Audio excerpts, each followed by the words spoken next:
Faryion Edward Wardrip, born March 6, 1959, is an American serial killer who murdered 5 women in Wichita Falls, Texas, and the surrounding counties from 1984 to 1986. Murders.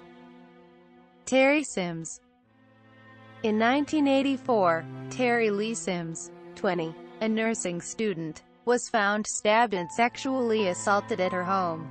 She had heard him causing a disturbance outside and he lunged toward her as she went outside to investigate. Wardrip stated he targeted her for no apparent reason and broke her door down after she locked him out. Because of her resistance, Wardrip bound the victim's hands with an electrical cord. Sims was estimated to have lived minutes after the attack was over. Police officers preserved a semen sample and a fingerprint found on Sims' shoe for future analysis. The print and semen was later positively identified to be those of Wardrip. Tony Gibbs. Tony Jean Gibbs, 23, disappeared on January 19, 1985, while employed at Wichita General Hospital. 2 days after her disappearance, her car was found within a few miles of the hospital. On February 15, her body was located in a field near Route 281. A day after she would have turned 24, Gibbs had been sexually assaulted and stabbed. Near her body, police found an abandoned bus, where her murderer likely conducted the attack. Gibbs had initially survived the assault and had managed to crawl 100 feet before she died. Wardrip abandoned her vehicle near his residence after the attack. In 1996, Wardrip's DNA was matched to the biological evidence at the scene. Danny Laughlin, 24, was initially suspected of Gibbs' murder because he often rode his motorcycle near the area where she was killed and because he had met her at a nightclub days before she was killed.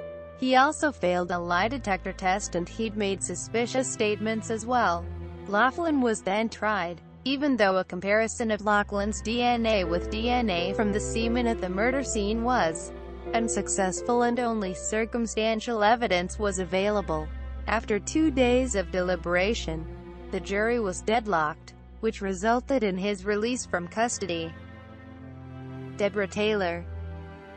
Months after he murdered Tony Gibbs, Wardrip traveled to Fort Worth, Texas, where he killed Deborah Sue Taylor. Nehu, 25. He had met her while at a bar after her husband had left due to fatigue. He approached her and the pair danced. He then asked to drive her home. While outside, he attempted to make advances, which she rejected, and he killed her. He then left her body at a construction site, where her body was found a week later. When she failed to return home by the next morning, she was reported missing by her husband. Taylor's murder was not believed to be related to the other 4 cases, until Wardrip confessed to her murder during questioning after his 1999 arrest. Prior to Wardrip's confession, Taylor's husband had been believed to be the culprit. He had passed 3 polygraph tests but was still suspected by police. Taylor was buried at Shannon Rose Hill Memorial Park in Fort Worth. Date of death is listed as March 24, 1985. Ellen Blau. Ellen Blau, 21, was abducted after leaving work one night in 1985. She was employed as a waitress and was also a student at Midwestern State University in Wichita Falls. Wardrip forced Blau to drive to a secluded area where he eventually killed her by strangulation, although he stated in a Cold Case Files episode that he had broken her neck. Blau was buried at Benai Jacob Memorial Park in New Haven, Connecticut. Date of death is listed as September 20, 1985. Tina Kimbrough.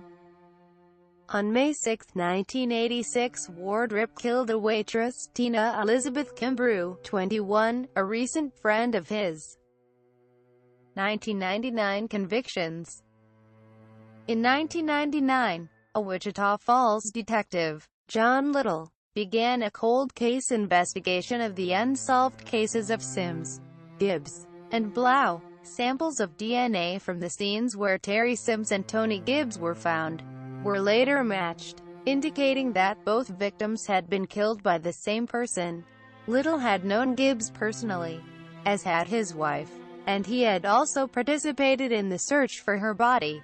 He began to believe that the murders of these women were linked, but such a linkage had not yet been investigated because the murders had occurred in different jurisdictions and therefore different local police departments had investigated each case. Little's investigation revealed a previously unknown link between Wardrip and Ellen Blau. One of Little's fellow officers had stated that Wardrip had admitted to knowing Blau while he was on trial for Tina Kimbrough's murder. This lead had not been investigated at the time it emerged. Wardrip himself stated that the agency would have been able to find a suspect much sooner if they had paid a little bit more attention. Quote, Little then found additional evidence linking Wardrip to the 3 unsolved murders. Ellen Blau had lived 1 block away from Terry Sims, and Wardrip had been employed as a custodian at the same hospital where Tony Gibbs had worked as a nurse. At the time, police had no DNA sample from Wardrip, so Little used a simple ploy to obtain one. Wardrip had been convicted for the murder of Tina Kimbrough, but in 1997 he was paroled and was working at a factory. During Wardrip's work break, Little approached Wardrip and asked him for the paper cup from which Wardrip had been drinking, in order to spit out the tobacco that Little had been chewing.